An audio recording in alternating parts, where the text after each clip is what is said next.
এটা কি হচ্ছে? চুড়িদারের গলা। চুড়িদারের গলা, মানে দ্বিতীয় আঁকানি না? হুম। তো প্রথম আঁকানি হয়ে গেছে, এটা হবে দ্বিতীয় আঁকানি। এই যে এইদিকে এতটা, এইদিকেও এতটা, মোটামুটি মাঝ পজিশনে হবে এই আঁকানিটা।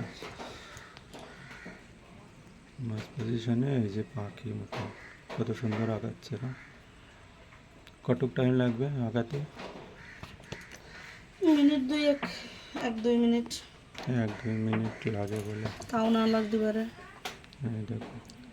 ঘড়ি ধরো। তো এরকম এরকম আরও কিছু দেখার জন্য চ্যানেলটাকে ফলো করে রাখেন, তাহলে অনেক কিছু দেখতে পারবেন। তাঁত শাড়ি কীভাবে তৈরি হয় সব কিছু, A to Z। তোমার নাম কি? আমার নাম স্মৃতি বিশ্বাস। স্মৃতি দেখাবে সব কিছু।